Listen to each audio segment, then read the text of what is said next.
saja dapat hasilnya masih minta tolong untuk dijelaskan kepada orang lain gitu ya. Jadi itulah yang membuat sebenarnya saya berpikir bagaimana caranya ada sebuah metode yang mudah untuk dilaksanakan, mudah untuk diaplikasikan, terutama pada orang baru ya. Dan ini juga cara bagaimana kita bisa mengirit waktu dan mengirit suara pada waktu kita melakukan yang namanya apa itu WA di lapangan atau roadshow gitu. Karena kadang-kadang kita roadshow nimbang orang, satu orang tuh butuh dijelaskan panjang sekali. Akhirnya belum tentu closing juga, nah itu ya. Nah, jadi saya cari cara oke apa ya kan. Jadi ada beberapa metode di dunia kedokteran, eh, ada metode scoring namanya. Nah, scoring inilah yang saya pikir eh, kita coba untuk aplikasikan gitu ya. Nah, jadi teman-teman mudah-mudahan ini bisa dipahami karena ini adalah hasil pemikiran saya dan saya tuangkan dalam bentuk lembar survei ya. Nah, sekarang kita lihat teman-teman sudah punya semua kan? Sudah pernah lihat lembar surveinya atau sudah pernah punya ya. Jadi sekarang saya mau share screen dulu. Ya, nah, slide saya jelas ya teman-teman ya. Nah, jadi untuk survei ini yang kita butuhkan ini teman-teman. Sebenarnya persiapannya kayak gini. Kita butuh lembar survei, ya.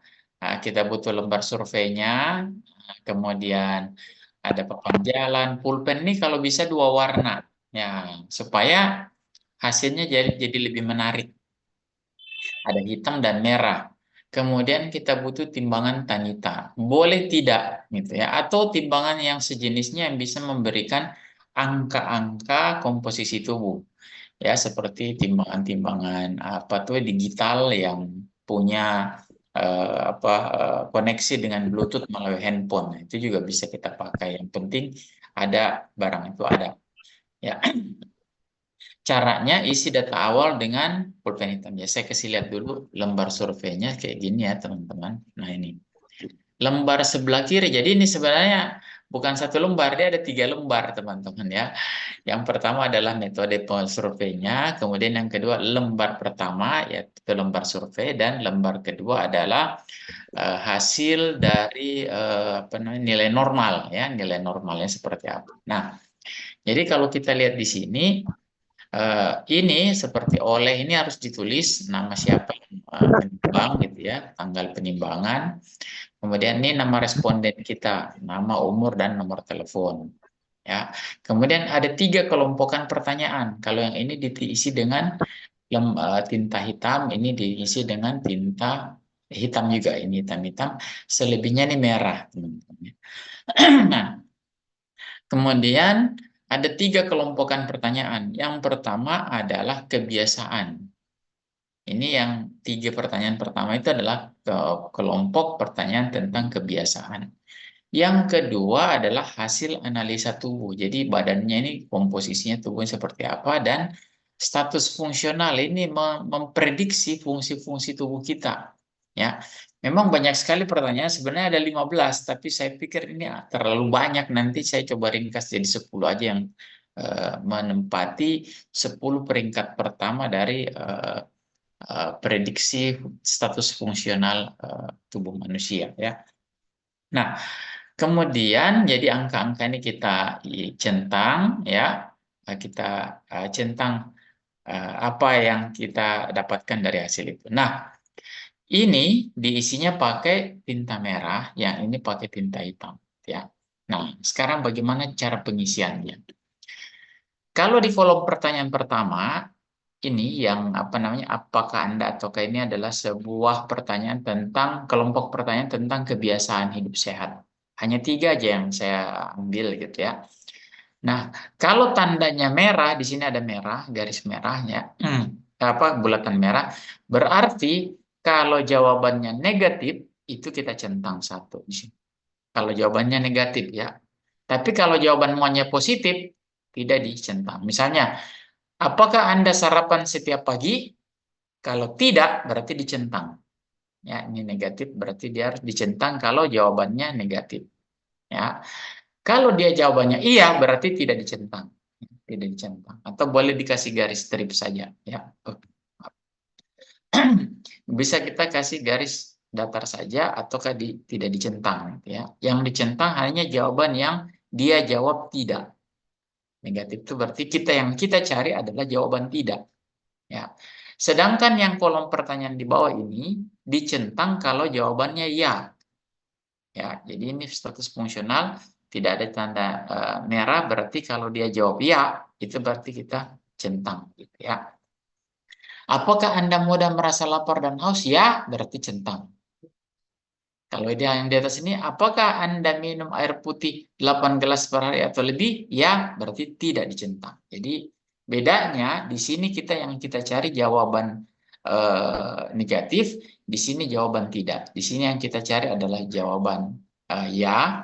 Di sini, maaf, ini jawaban tidak ya. Jadi negatif itu yang kita cari. Di sini kelompokan ini adalah jawaban tidak. Di sini jawaban positif atau jawaban ya. Kalau ya dicentang, kalau tidak tidak. Kalau kebalikannya di sini. Di sini kita cari jawaban tidak. Kalau dia jawab ya berarti ini tidak diisi. Ya. Nah, kemudian kita beralih ke hasil body scan. Hasil body scan ini saya ambil beberapa poin penting dari Tanita yang tidak butuh penjelasan terlalu panjang gitu ya. Nah, tapi yang butuh penjelasan panjang saya tidak cantumkan, seperti kebutuhan kalori dan usia sel. Nah, itu tidak saya cantumkan di situ. Ya, kenapa? Karena akan sulit menjelaskan kalau misalnya orangnya sangat kurus. Sangat kurus tua itu dibaca mudah oleh timbangan sehingga ada bias yang sulit kita kalau dia tanya, oh saya berarti muda ya gitu. Ah, muda apa orang udah keriput begitu cuma kurus aja dibaca muda sama timbangan ya.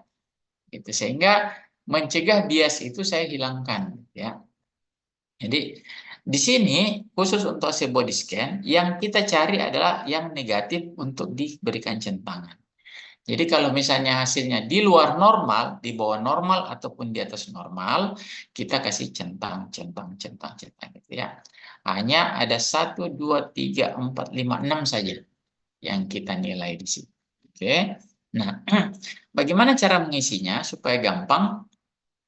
Kita harus tahu yang namanya tinggi badan dan berat badan. Kalau misalnya kita cari, kita mau dapatkan berat badan normalnya berarti tinggi badan dikurang 100. Jadi kalau misalnya tinggi badan kurang 100. Kalau berat badan idealnya tinggi badan dikurang 100 kurang 5. Ya, artinya semua angka yang di bagian atas ini dikurangi 5 lagi. Jadi misalnya begini teman-teman. Tinggi badannya 155. Berarti yang kita cari adalah berat badan antara 50 sampai 55. Ya, ya, saya ulangi, kalau tinggi badan 155, berarti kan berat badannya 55. Kita kurangi 5, berarti 50. Yang kita cari adalah 50 sampai 55, gitu ya. Nah, kalau dia di atas 55 dan di bawah 50, berarti dia centang satu di sini. Di sini dicentang. Karena dia di atas normal atau melebihi normal atau di bawah. Jadi antara 5 apa namanya? Angka-angka seperti ini. Saya ulangi lagi. Kalau misalnya tinggi badannya itu adalah 160, berarti yang kita cari adalah angka antara 55 sampai 60. Ya, paham ya, teman-teman ya? Ya. Jadi kalau tinggi badan 160, berarti 60 sampai 55. Itulah yang kita cari. Ya, kalau dia di atas itu, dia lebih tinggi badan 160. Ternyata berat badannya di timbangan 63. Jadi di sini misalnya kita isi 160. 63. Itu kan berarti dia di atas normal. Harusnya dia 60 ke bawah. Ya. Ataukah tinggi badan 160 ternyata beratnya 52. Nah, itu berarti dia di bawah normal tuh, di bawah berat badan ideal. Ini kita centang di sini kalau dia di atas itu atau di bawah range-nya. Ya, mudah-mudahan paham ya. Yang penting kita tahu tinggi badan.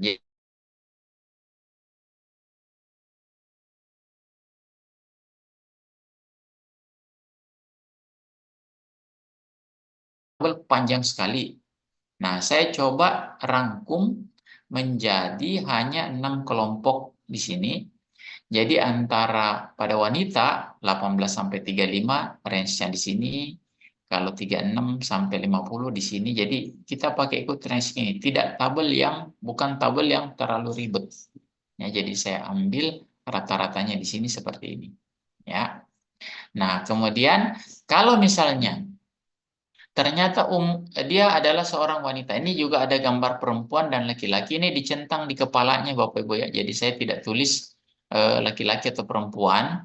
Ya, kita centang aja kepalanya. Kalau laki-laki kepalanya kita centang. Kalau dia perempuan kepalanya kita centang gitu ya. Jadi ini ada gambar laki-laki dan perempuan untuk kepalanya dicentang. Ya. Oke. Nah, kemudian kalau misalnya dia umurnya itu 40 tahun, berarti kita masuk di sini ya. Perempuan umur 40 tahun. Nah, ternyata kadar lemaknya 35. Ah, berarti dia di atas, di luar dari range ini, kita centang di sini. Tulis dulu angka yang didapat di timbangan, baru kita centang. Ya. Lemak perutnya berapa? Oh, 10. Nah, saya pakai angka apa namanya lemak perut itu ini, teman-teman ya. 1 sampai 8 itu kita anggap normal, bukan 5 ya, karena kalau 5 itu sangat sulit didapatkan dan bahkan Tanita sendiri mengakui itu 10 masih normal.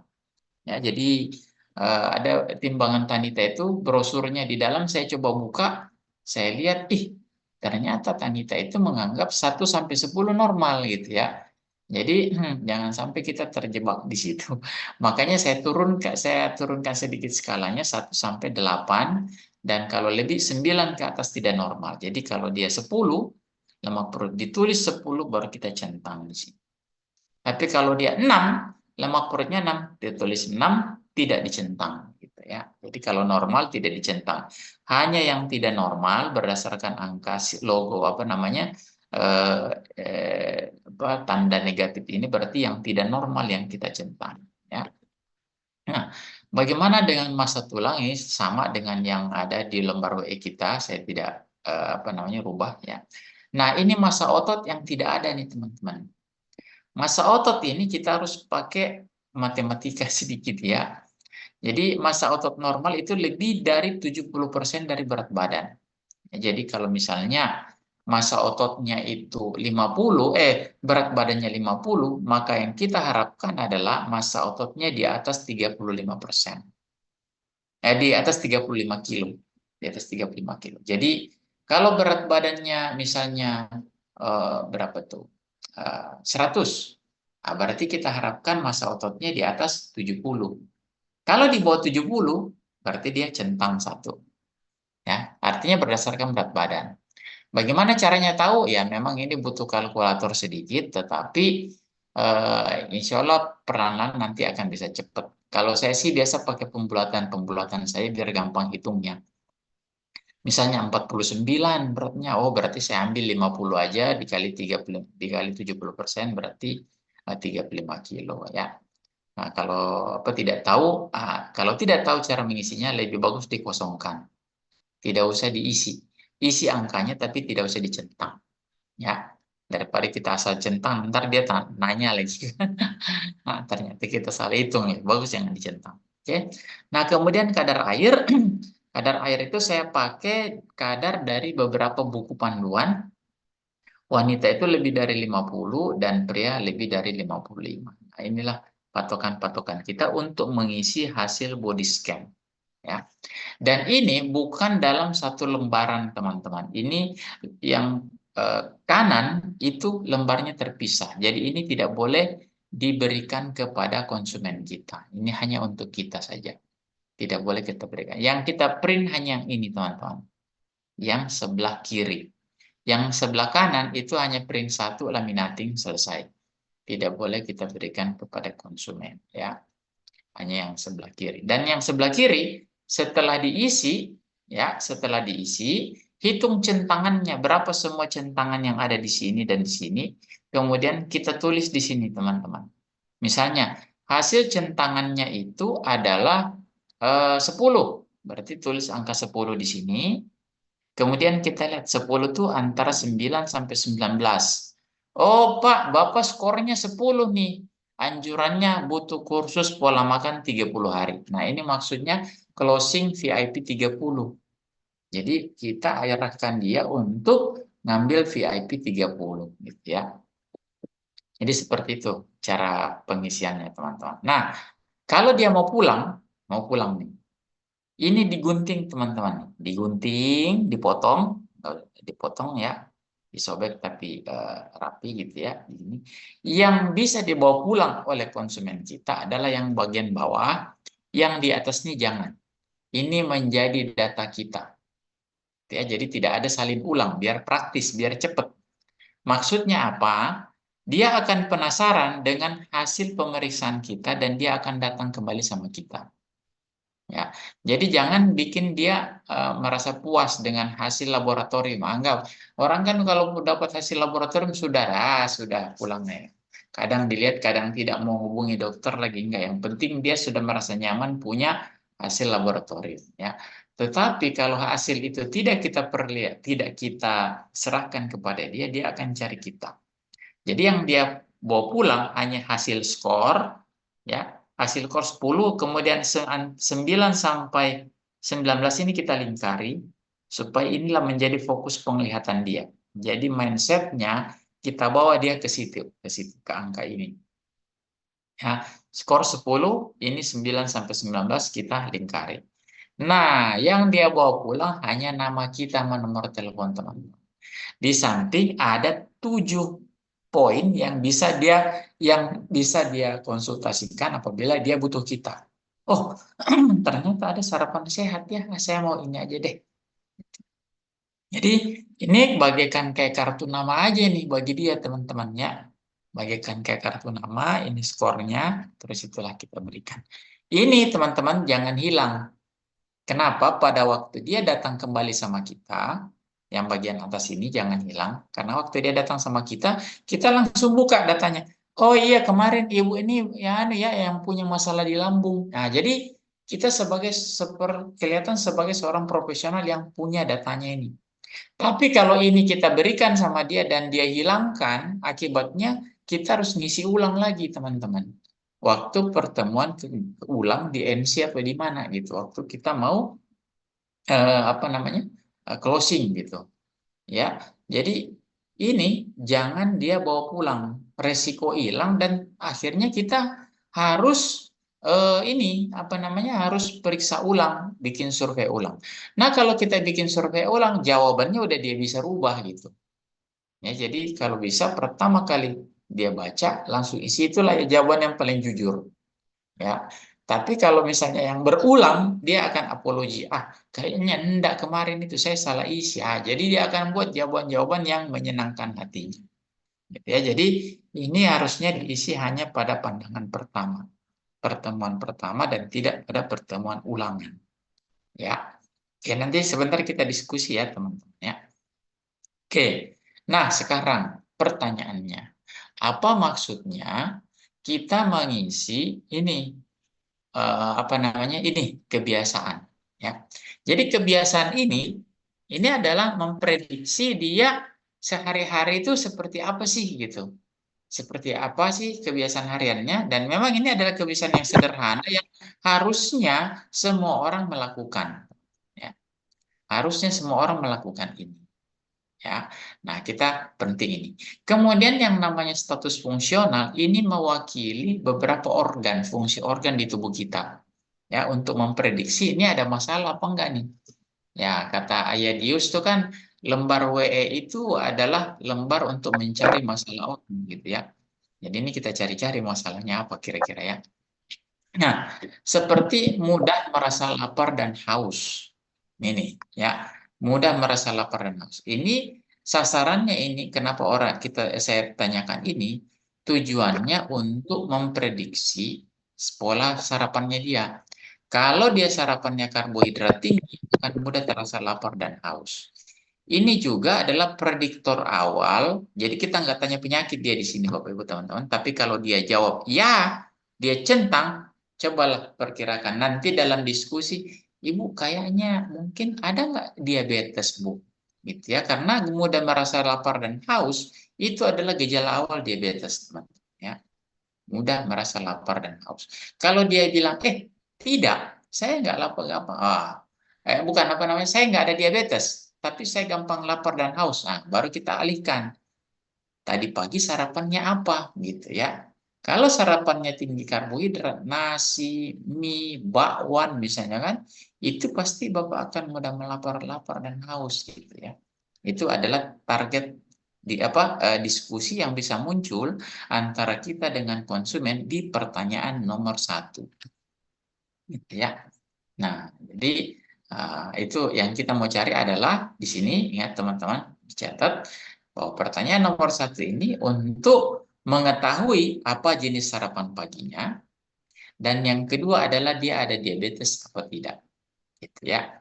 Mudah merasa lapar dan haus. Nah, kemudian kita bisa alihkan lagi. Kalau dia mudah merasa lapar dan haus, tarik ke sini ke kadar airnya.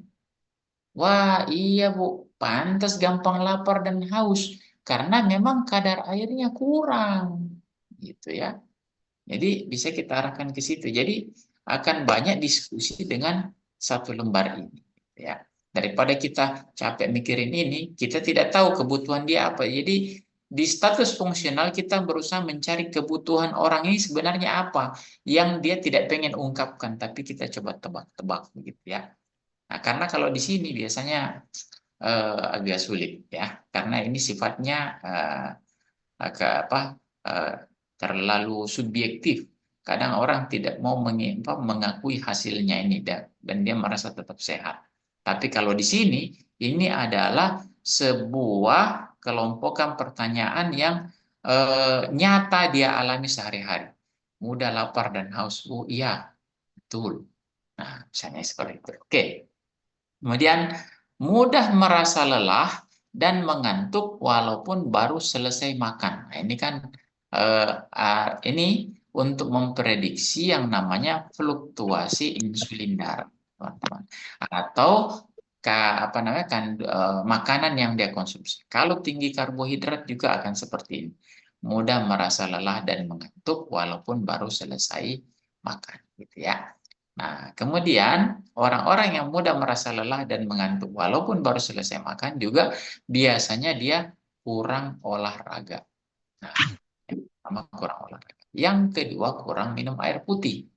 Ya, ya jadi mengan, eh, dan mengantuk walaupun baru selesai makan. Yang pertama tadi adalah dia kurang olahraga. Yang kedua dia kurang minum air putih. Yang ketiga ya karena sarapan paginya itu tinggi karbohidrat, mungkin juga ada terlalu banyak gula pasir sehingga ini bisa muncul bisa dia jawab ya di pertanyaan nomor 2. Ya, seperti itu. Nah, bagaimana menghubungkan ke hasil body scan? Jadi mudah merasa lelah dan mengantuk walaupun baru selesai makan, kita arahkan dia ke kadar air dan massa otot. Oh, pantas Bapak suka gampang lelah, gampang mengantuk, jumlah ototnya kurang. Nah, gitu. Jadi caranya adalah, ayo kita perbaiki pola makan dan mari berolahraga. Jadi kayak gitu tuh. Jadi ini akan muncul diskusi yang bagus dari pertanyaan-pertanyaan ini. Oke.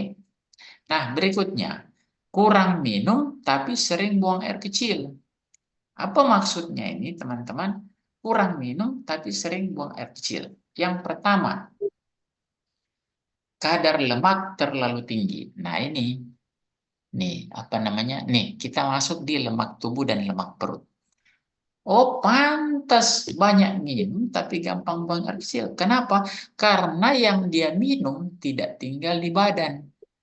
Kenapa tidak tinggal di badan? Karena porsi lemak terlalu banyak mengambil porsi air. Jadi, coupling air di dalam tubuh dia itu terlalu banyak diisi oleh lemak. Sehingga air yang masuk mau singgah nggak bisa. Ada lemak nih. Aduh, udahlah. Karena penuh sama lemak, saya lebih bagus keluar lagi lah. Nggak dapat jatah, nggak dapat hotel. Hotelnya penuh. Jadi nggak bisa lagi tinggal. Makanya orang-orang yang sangat gemuk, itu ataukah kadar lemaknya tinggi, itu akan mudah sekali dia kurang minum tapi sering buang air kecil. Nah, ini juga akan dialami oleh orang diabetes ya.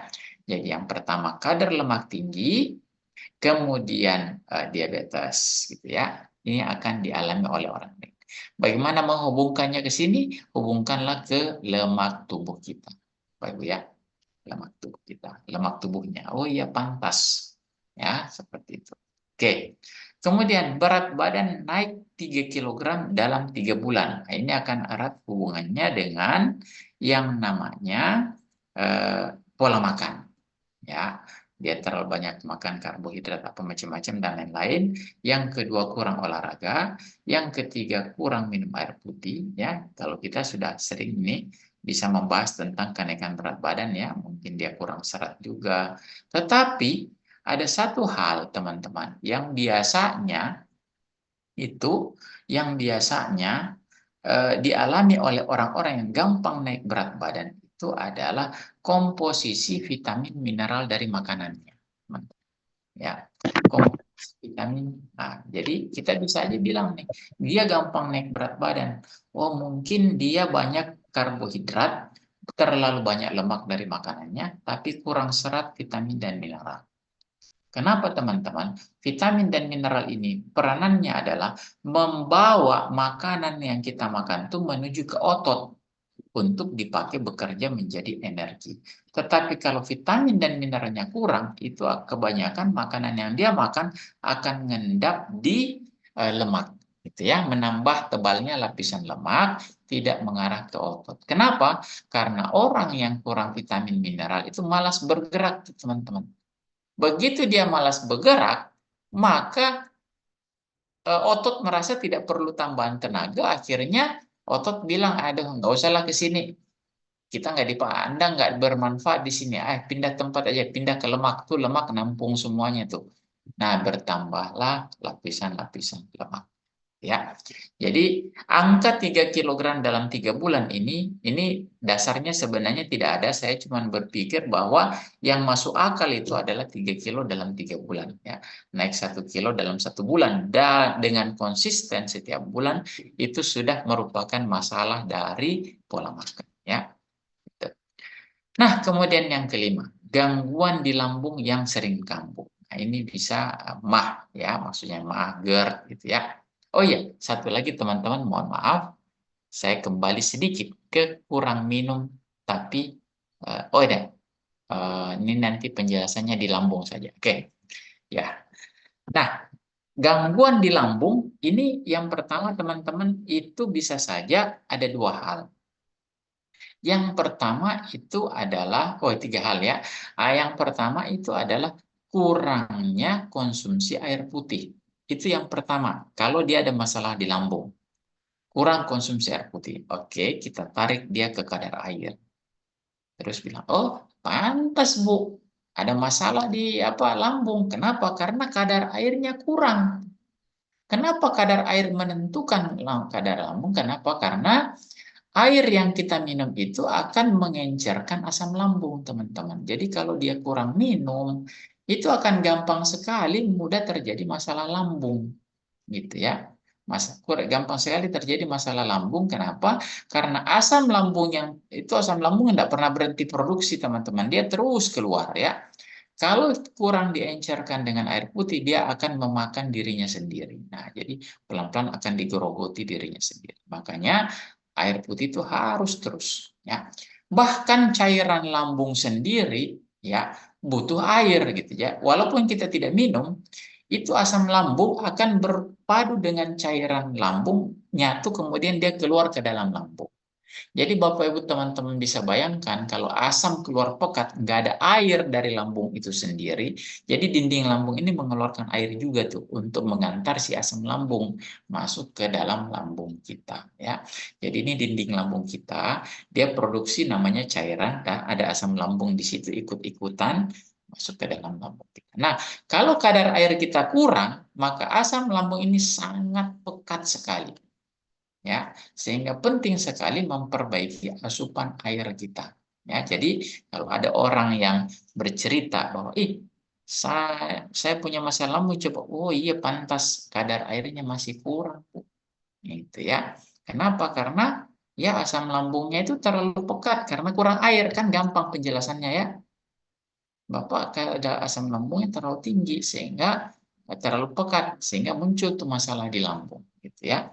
Jadi tetap kita hubungkannya nih ke sini nih teman-teman ya. Nah, kemudian kalau dia cerita, karena kalau ternyata kadar airnya normal, terus ada masalah di lambung, apa yang terjadi? Kualitas airnya kurang bagus. Nah, jadi yang pertama kadar airnya, kalau ternyata bagus, kita bilang lagi kualitas air. Nah, kalau kualitas air itu susah diprediksi, susah diukur teman-teman ya. Kualitas air yang dimaksud di sini adalah kualitas air yang bagus adalah air yang kalau diminum itu bisa tertahan tinggal lama di badan karena mengandung zat terlarut yaitu vitamin, mineral, dan fitonutrien. Sehingga air minum yang terbaik untuk hari-hari, apalagi yang punya masalah kesehatan adalah air minumnya itu sebaiknya dicampur dengan aloe. Jadi itulah tujuannya nanti.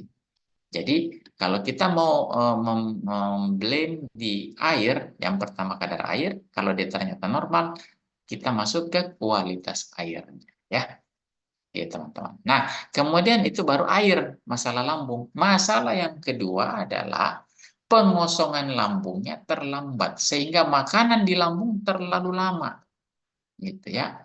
Makanan di lambung terlalu lama itu akan membuat produksi asam lambung besar sekali. Karena dia bilang, kenapa ini nggak mau turun-turun? Karena dia anggap ini makanan harus terus dicerna, maka asam lambung keluar, keluar, keluar, keluar terus. Nah, yang paling bagus adalah mempercepat pengosongan lambung. Ya, mempercepat pengosongan lambung itu yang pertama caranya adalah memperbanyak air putih dan yang kedua adalah mengkonsumsi makanan tinggi serat. Nah, gitu ya. Nah, baru kita bilang, oh mungkin Bapak kurang makan serat, gitu ya. Kurang makan serat. Oh banyak, saya makan sayur kok 3 kali sehari. Nah, itu gimana caranya jawab tuh teman-teman? Kalau kita bilang, saya banyak kok makan serat. Nah, jadi teman-teman harus tahu serat itu berapa banyak dalam sayuran gitu ya. Nah, jadi kita harus tahu dulu. Yang pertama adalah berapa sih kebutuhan serat per hari. Nah, rata-rata orang dewasa adalah 25 sampai 30 gram serat per hari. Nah, itu bisa dikonversi kemana? Saya tidak hafal nih teman-teman, tapi biasanya saya pakai patokan di aplikasi Fat Secret. Ya, aplikasi Fat Secret ini memberikan data berapa jumlah serat dalam setiap jenis makanan. Seperti kita misalnya sayur bayam misalnya. Nah, sayur bayam. Teman-teman, sayur bayam itu yang dimasak dalam keadaan segar itu ya mengandung serat ini nih teman-teman. Seratnya itu ini 2,3 gram per 100 gram. Nah, teman-teman coba catat 2,3 gram serat per 100 gram bayam. Berarti kalau mau dapat 25 gram serat dari bayam saja butuh berapa lama? Ada yang bisa bantu saya jawab? Jadi kita butuh 25 gram serat per hari. Ya, dari bayam 100 gram. 100 gram itu lumayan banyak sebenarnya ya. 100 Satu, gram satu bayam kilo. dapatnya hanya 2,3 gram. Nah, kalau mau penuhi 25 gram butuh berapa banyak bayam, teman-teman? Lebih dari 1 kilo per hari. 1 kilo itu, aduh, banyak sekali. Kapan Tambahan mau? lagi, dokter. Aduh, ya, Tambahan dokter. Kalau masaknya terlalu matang, nilai gizinya ya, juga. itu hancur lagi. Kalau masaknya terlalu matang, hancur lagi tuh seratnya, gitu ya. Nah, jadi aplikasi Fat Secret itu teman-teman, kita punya banyak sekali data dari situ tentang makanan. Bahkan mereknya pun ada tuh di situ dia tulis ya. Nah, misalnya saya banyak makan buah misalnya. Buah apa Bapak makan? Saya rajin tuh makan apel. Coba kita lihat apel, ya, apel. Nah, apel tanpa kulit ya 100 gram. 100 gram ini setengah biji ya kira-kira. Apel itu setengah biji mengandung serat 1,3 gram. Satu biji 2,6 atau 2,5. Berarti untuk memenuhi 25 gram serat dia butuh makan apel 10 biji satu hari. Nah, ini ada di datanya di sini. Nah, mari kita mulai pintar teman-teman membuka aplikasi Fat Secret ya. Oke. Nah, sekarang dia bilang lagi, "Oh, anu tuh pepaya." Ayo kita lihat pepaya. Buka lagi dia aplikasi Fat Secret pepaya ya. Pepaya. Oke. Pepaya itu kira-kira kalau kita beli apel California itu ya satu biji berapa kilo ya? Nah, biasanya 1,2 atau 1,5 kilo lah ya. Nah, itu per 100 gram pepaya atau sekira-kira satu iris gitu ya. Per 100 gram pepaya itu mengandung serat nih teman-teman 1,8 gram. Aduh, kapan cukupnya ini dalam satu hari? Butuh 10 iris pepaya tuh untuk memenuhi 25 gram. Maka memang nggak ada jalan lain, harus minum shake mix fiber. Jadi kalau kita kasih lihat data ini, teman-teman mampu memainkan ini aplikasi Fat Secret, ini sangat bagus sekali. Gitu ya. Kita kasih lihat, saya banyak makan sayur. Berapa banyak, Bu? Makan sayur. Beli apa? Makan 1 kilo bayam sehari sendiri loh ya, dimakan sendiri itu. Nggak mungkin makan bayam 1 kilo tuh banyak banget itu teman-teman ya. Gitu. Jadi kalau kita berbicara memang harus pakai data biar dia konsumen kita paham bahwa tidak ada cerita lain. Memang Herbalife yang paling bagus, gitu ya. Itu baru cerita serat loh teman-teman. Nah sekarang kita harus tahu juga satu gelas shake itu berapa gram serat kan? Nah satu gelas shake dengan 2 sendok shake dibuat dalam satu gelas itu dapat 3 gram serat. Ya, 3 gram serat ditambah mix fiber 1 sendok, 5 gram, berarti totalnya dapat 8 gram. Ya, 8 gram. Luar biasa teman-teman. 8 gram. Kalau pepaya tadi cuma 1,3. Apel 1,5 biji cuma 1, berapa tadi ya. Jadi memang tidak banyak. Ya, butuh banyak sekali sayuran dan buah untuk bisa memenuhi serat. Oke. Nah, ini adalah problem-problem di pengosongan lambung. Itu adalah di serat. Pertama di air, kualitas jumlah air dan kadar air serta kualitas air. Ya. Kemudian yang kedua itu adalah problem di pengosongan lambung yaitu konsumsi serat. Ya. Kemudian yang ketiga adalah infeksi lambung, teman-teman. Nah, infeksi lambung ini itu tidak bisa tidak dia harus ke dokter. Ya, biasanya ada demam ataukah gejalanya sering berulang dalam waktu 1 bulan bisa 3-4 kali. Nah, itu lebih bagus kita anjurkan dia ke dokter sambil kita anjurkan perbaiki air, kualitas serat, vitamin, mineral dengan nutrisi Herbalife. Oke, berikutnya yang keempat itu adalah faktor stres.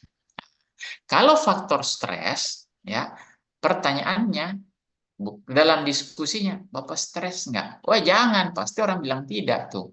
Ya, mungkin ada yang agak berat pikiran akhir-akhir ini, gitu ya. Waduh, saya punya tambah udang mati semua. Itu mau mati rasanya Bapak Ibu ya. Kalau saya Beban kerja numpuk. numpuk. Iya. Nah, jadi kayak gitu. Jadi mungkin akhir-akhir ini ada agak banyak dipikir ya, gitu ya. Seperti itu teman-teman ya. Oke, jadi kita sebenarnya enggak terlalu banyak bicara di sini. Saya mau kita berbicara sesuai. Ini sebenarnya pola pikir cara bekerja dokter nih teman-teman ya. Jadi ada satu keluhan kita fokus di situ, gitu. Gali sampai. Jadi kita tapi bukan ke arah medis, ini ke arah pola yang dia sudah lakukan selama ini. Oke, sudah paham ya? Mudah-mudahan teman-teman bisa mencatat ya, karena saya tidak bikin slide panjang ya. Nah, kemudian berikutnya adalah buang air besar tidak lancar. Ini hanya 2 masalahnya, teman-teman. Ya, yang pertama adalah kurang serat dan kurang cairan. Sama dengan yang ada di sini. Arahnya kembali ke kadar air.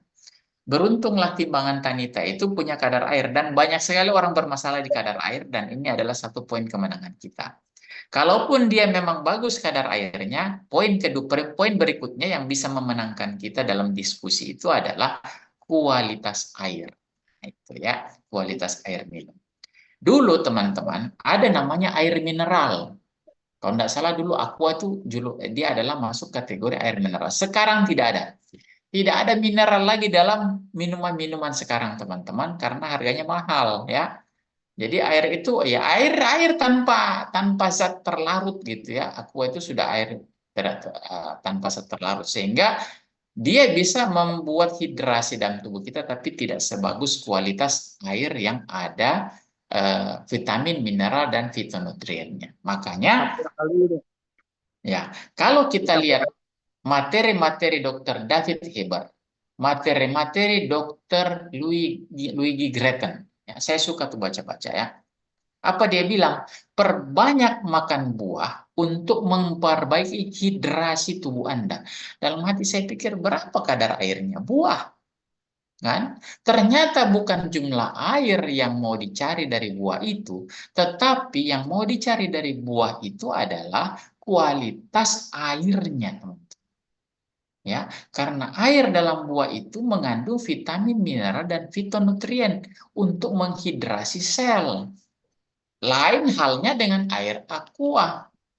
Nah, itu nyaris tidak punya vitamin mineral, teman-teman. Ya. Nah, oke. Jadi seperti itu. Apa namanya yang namanya kualitas air. Alu. Alu itu judulnya apa, teman-teman? Memperbaiki hidrasi. Masa saya mau minum 2 botol sehari?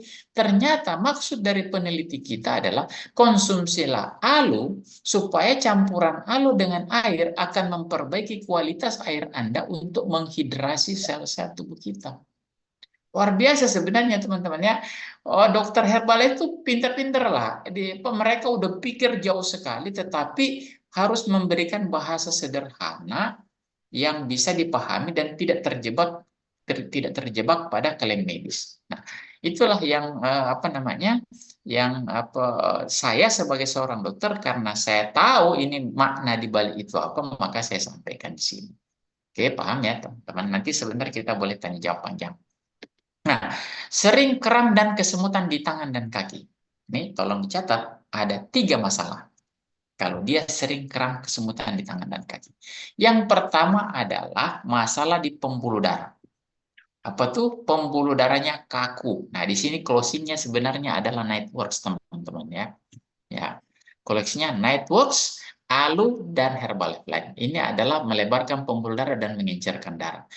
Kenapa dia bisa kram dan kesemutan? Karena aliran darah di tangan itu pembuluh darahnya kaku sehingga tidak lancar dan sel-sel di tangan dan kaki kita itu kekurangan oksigen. Kekurangan oksigen akibat aliran darahnya tidak lancar. Sehingga kita butuh memperlancar aliran darah itu dengan memperbaiki kadar air, memperbaiki kualitas air, kemudian melebarkan pembuluh darah, dan nutrisi-nutrisi untuk melancarkan aliran darah. Seperti Alu dan Herbalife Life. Luar biasa, teman-teman. Kemudian masalah yang kedua adalah di pembuluh darah, di kram-kram ini adalah saraf. Terjadi degenerasi saraf, teman-teman. Ya, apa yang terjadi? Mungkin ada inflamasi atau radang di sarafnya. Target closingnya di sini adalah multivitamin dan imunoturmerik. Gitu ya. Jadi kita bilang mungkin ada ini nih Pak Haji, ada kram-kram ini, ada radang ke apa gitu ya. Nah, cara paling gampang coba tarik mundur dia ke kadar air, teman. Kalau kadar airnya normal, langsung kita kasih multivitamin sama imun turmeric. Itu target closing. Kalau dia ternyata kurang, kita masuk dulu di Nightworks, Alu, dan Herbalife Life. Tentu di samping shake dan lain-lain ya. Gitu. Nah, kemudian yang ketiga adalah elektrolit. Jadi elektrolit adalah kadar elektrolit tubuh itu berkurang. Target closingnya sama di multivitamin dan alu ya, jadi seperti itu.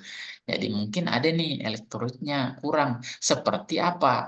Seperti apa namanya, baterai ya yang sudah soak itu apa namanya, Hidup mati, hidup mati, hidup mati. Ya, jadi kesetrum-setrum begitu, kayak kesemutannya kayak kesetrum-setrum, kayak radio yang habis baterai. Kira-kira begitu analogi yang bisa kita sampaikan. Ya, nah, itu baterainya mungkin kurang, elektrolit Bapak ini agak kurang nih, butuh vitamin. Nah, itu ya. Kemudian berikutnya, kerutan di kulit sebelum usia 40 tahun. Ini target closing, teman-teman pasti tahu. Ini saya munculkan pertanyaan ini untuk target closing kolagen ya. Pasti tahu ini ya, target closing kolagen. Nah, kemudian cemas, sulit tidur, kurang konsentrasi. Ini banyak closingnya teman-teman. Kenapa? Untuk memperbaiki kualitas tidur orang itu banyak faktor. Ya, yang pertama adalah dia mungkin kelaparan waktu tidur ya, susahlah tidur ya, tetap bangun-bangun, maka dia harus kenyang dulu. Nah, jadi kalau dia habis makan malam, habis itu lapar lagi, tapi dia nggak mau makan malam, dia tidur ya, itu akan sulit tidur. Maka yang paling bagus adalah kita anjurkan, Pak, mau gampang tidur. Nah, pertama, minum shake PPP mix fiber. Ini 3 kombinasi wajib Bapak Ibu teman-teman untuk orang yang susah tidur. Shake PPP mix fiber. Berapa? Nah, jangan tanggung-tanggung. 3 sendok shake, 2 sendok PPP, 2 sendok mix fiber. Itu Bapak Ibu, buru bangunan aja kenyang tuh, langsung tidur. Ya, jangan dikasih teh ya. Jadi 3 sendok shake, 2 sendok PPP, 2 sendok